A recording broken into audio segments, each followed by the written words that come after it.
اول لما اي حد بيقول تركيا بيجي في دماغك الاكل التركي بانواعه واشكاله، وفي الحقيقه الاكل هو نقطه ضعفنا كلنا. تعتبر كده ان انا ما جربتش كنافه، ما كانش ينفع اروح تركيا من غير ما اعمل جوله سريعه على الاكل في تركيا. بحبك يا مصر اهو من ملك اللحمه في تركيا، بحبك يا مصر. اول حاجه هنبدا بيها النهارده اليوم الفطار.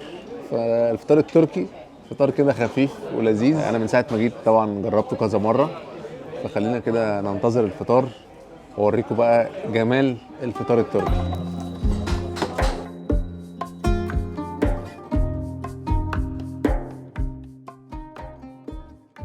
الفطار التركي مبدئيا كده قريب جدا جدا من لا مش قريب جدا جدا من الفطار المصري، يعني في حاجات من الفطار المصري. يعني عندهم مثلا بيض عيون، عندهم شكشوكه نفس الشكشوكه بتاعتنا، نفس البيض العيون ما فيهوش اي حاجه. في بقى المختلف هي مثلا حاجه زي البوريك. البوريك ده في منه بالجبنه، في منه باللحمه، وفي منه بالخضروات. وعندك بقى ايه يعني بيعشقوا الجبن، فبيديك طبق كده جبن مشكل فيه كل انواع الجبن، وطبق عسل وقشطه وزبده، حاجه من الاخر عشان تنور الصبح كده، على الصبح تنور. والزيتون عندهم اساسي، يعني الزيتون ده حاجه اساسيه عندهم في الاكل. ومربى حاطين عليها ايه جبنه بتاعتهم برضو، جبنه بيضه، وبطاطس مقليه، وبتنجان مقلي، وكوسه مقليه، وكل حاجه مقليه، وعيش. بالنسبه لي طبعا ان انت يبقى عندك اوبشنز كتير في الفطار حوار حلو، ان انت تاكل من ده وتاكل من ده وبتاع. خلينا نديها، هي احلى حاجه في الفطار التقديمه. شكل الفطار نفسه يفتح النفس، يعني لو انت مش جعان هتاكل. المفروض البوريك ده باللحمه، بس هي اللحمه مش موجوده، يعني اعتقد بيحطوا عينات من اللحم، مدخلين الحادق في الحلو كتير، يعني عمال تاخد وتدي.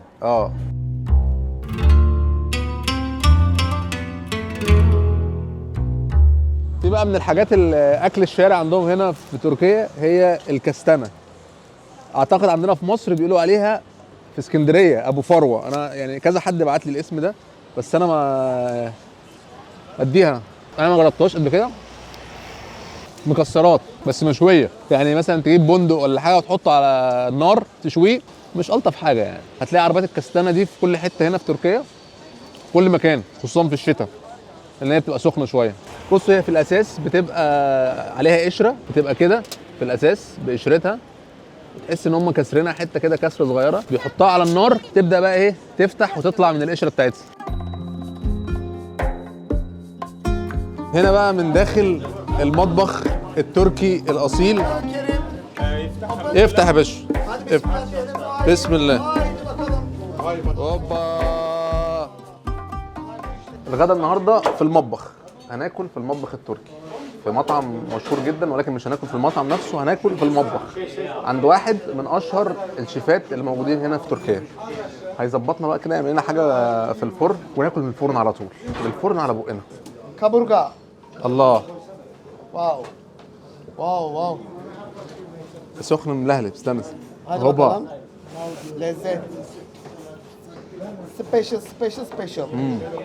دي موزه. بصوا الموزه بتعمل ازاي؟ Fırat buraya al. ايه عامله زي النيفه المصري. 5 saat fırında kalıyor. 5 saat. دي in Egypt we call it نيفه. بصوا اللحمه، بصوا اللحمه. Evet. Oley. بتتسلق. Bak şöyle ısır el kurban olsun. Isır bak. Ağzını yiysen mesela. Bak böyle. Ha böyle. اللحمه ما فيهاش بهارات كتير، يعني لحمه زي ما هي بتطبخ لمده 5 ساعات، بيحطوا عليها مثلا فلفل وملح وبتاع، حاجات بسيطه، تطلع بتدوق طعم اللحمه طبيعيه، تخش كده تحس ان انت قفلت. Bana boş pide versene orada. بصوا الموزه. Normal pide ver. بصوا الموزه. Kaç tane çek?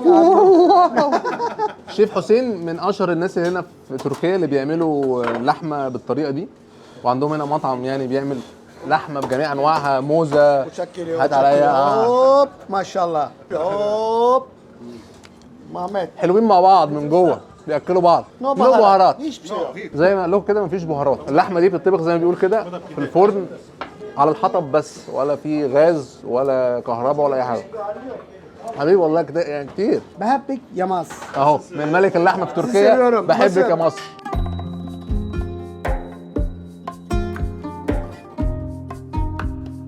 هنا بيعملوا حاجه اسمها اتلي اكمك، دي عباره عن زي اللحمه بعجين، عجينه وعليها لحمه مفرومه وعليها بهارات، عامله زي الحواوشي كده بس ايه على طويل. بصوا كده بيطلع عامل كده اتلي اتمك.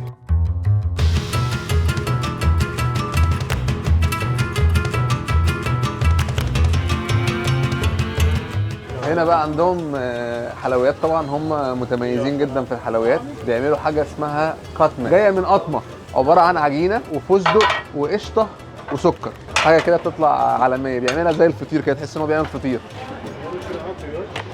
وبعد كده بيحطها بقى ايه في الفرن. طيب خلينا نجرب اول حاجه الكاتمر، لان هو حاجه لسه طالعه سخنه، فهنديها كده ونشوف ايه الكاتمر ده بيقول ايه. هو على يعني على المكونات اللي فيه واضح ان هو فيه شغل كتير حلو. ومسكر جامد وبيقرمش، يعني حلاوته قرمشه، فيه شويه قرمشه كده حلوين. بس هو للاسف كاتمر ده ما ينفعش من قطمه واحده، لازم من كذا قطمه. حابه بقى ايه ايس كريم مع الكاتمر ده، عشان الكاتمر ده مسكر قوي. خلينا نجرب الهووش ديلم، المفروض ان هي بقلاوه وعليها ايس كريم، من اشهر الحاجات طبعا في معروفه في تركيا. بقلاوه على ابوه من الاخر. لا هو انا غالبا ما دقتش في حياتي بقلاوه كده. وبعدين الايس كريم لوحده، يعني الايس كريم لوحده اللي بيجي معاها عالمي. بوظه صح؟ بيقولوا عليه بوظه. طيب دي المفروض ان هم بيعملوها اصلا، السكر بتاعها بيبقى القطر اللي هو بيتحط في الاخر ده، لكن هي العجينه نفسها ما بيتحطش فيها سكر، فعشان كده ما تحسش ان هي بتجزع من كميه السكر اللي فيها، لا خالص، هي مظبوطه.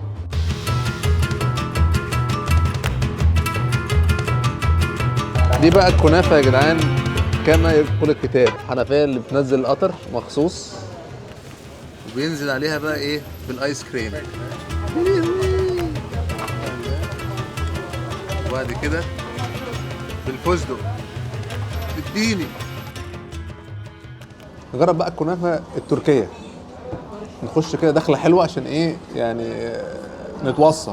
ناخد شويه ايس كريم مع الكنافه، وهوبا هوبا هوبا. ايه ده؟ ايه الجمال ده؟ شغل عالي عالي عالي. هو ايه، انا ما كنتش باكل كنافه قبل كده، جامده قوي قوي قوي قوي قوي. ايس كريم بينزل لك كده طبق، تقعد كل شويه ايه. الايس كريم بتاعهم مختلف عن الايس كريم المتعارف عليه، تحس ان هو بيشد. حلقوم التركي، مش حزلقوم، لا حلقوم، رمان وحلاوه مع بندق وحلاوه وبندق. الحلقوم ده عباره عن هو يعني بيلزق جامد شكله، في زي الملبن، عامل زي الملبن، داخل فيه رمان وحلاوه وبندق. ده قوي للاطفال الصغيرين يحبوا الحاجه دي، لانه فيها نكهه الفراوله وفي نفس الوقت فيها يعني ملبن اللي هو عامل زي الجيلي كولا كده، وفي بندق. بس انا بالنسبه لي يعني مش دي افضل حاجه. يعني الحلقوم ده كحلقوم فكرته فكره الملبن ومش عارف ايه، مش انا لما لو عايز احلي مش هحلي بيه، هحلي بالحاجات التانيه دي.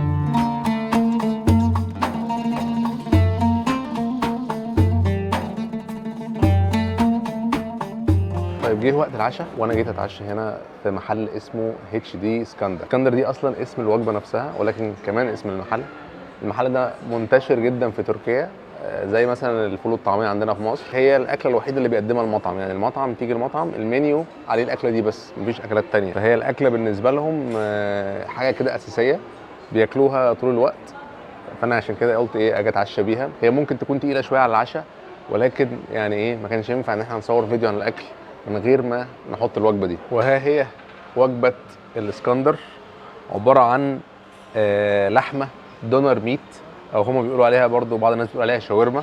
هي شبه الشاورما، بتقطع زي الشاورما. الدونر دي بيجي تحتها عيش تركي، وبيجي معاها زبادي، وبيتحط لك كده ايه قرن فلفل فوق. بس طبعا الوجبه دي ما بتكملش غير ما بيجي لك واحد يحط لك عليها زبده سايحه، يغرقها لك زبده سايحه عشان يديك الطعم الكامل.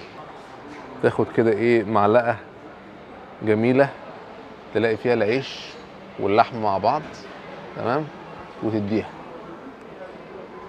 المفروض ان انت بتاخد شويه زبادي عشان يعني يعادل المعادله وما تحسش ان انت ايه يجي لك حموضه بعد الاكل. اكله جامده يعني طعمها حلو. كنت خايف منها في الاول لان انا الدونر ميت اللحمه المحطوطه دي سمعتها وحشه في اوروبا، يعني تيجي تاكلها في اوروبا ما تتاكلش، ولكن هنا دي جامده جدا يعني مختلفه تماما عن الدونر ميت اللي بناكلها في اوروبا. بس يعني للامانه هي تقيله على وجبه ليليه يعني بالليل كتير، ودي تكون اخر وجبه معانا النهارده، ولكنها مش اخر وجبه في تركيا.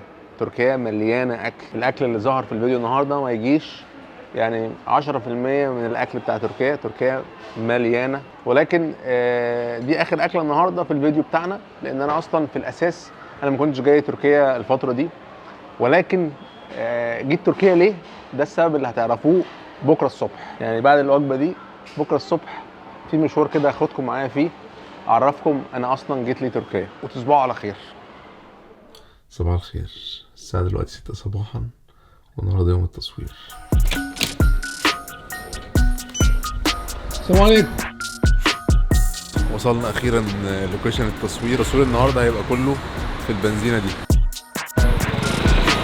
في بقى موتوسيكل واكشن وبتاع. الموتوسيكل ده ليه دور مهم في الفيديو. ايه هو الدور؟ لسه ما نعرفش. طيب خليني اقول لكم بالظبط انا بعمل ايه. انا اصلا اللي جابني تركيا هو ان انا جاي عشان بصور برنامج، مش بصور برنامج ليا ولا لقناتي، ولكن بصور برنامج لقناه تانية. برنامج هيتعمل ويتذاع على قناه تانية، طبعا حاجه جديده بالنسبه لي، اول مره اعملها. مفيش اوبشن دلوقتي ان انا اقول اي حاجه او اي تفاصيل عن البرنامج، لان البرنامج لسه منزلش، البرنامج لسه بيتصور، فلسه في شويه وقت كده وتفاصيل وحاجات كده. ولكن الموضوع جميل، يعني تجربه بالنسبه لي مختلفه وجديده، من اول التجهيز والتحضير للبرنامج لحد يوم التصوير اللي هو النهارده. انا طبعا ما ينفعش اصلا ان انا اصور حاجات كتير، ولكن هنحاول ناخد شويه حاجات كده بسيطه. بعد يوم طويل عريض زي ما انتم شايفين كده، الدنيا اصلا ظلمت خلاص، الساعه دلوقتي 8 بالليل. خلصنا تصوير الحمد لله. يعني فكره تصوير برنامج غير تماما تصوير يوتيوب. موضوع على اليوتيوب والله حلو وجميل خالص، فانتظروا ان شاء الله حاجه قريب. لسه مش هقول لكم امتى بالظبط لان انا لسه مش عارف، بس اول ما اعرف هقول لكم. بس كل اللي انا محتاجه دلوقتي ان انا اروح واديها. شكر خاص للراجل الجميل ده اللي ماسك الاضاءه، عشان ايه نقول لكم الكلمتين دول. تصبحوا على خير، اشوفكم بكره بقى في اي حته.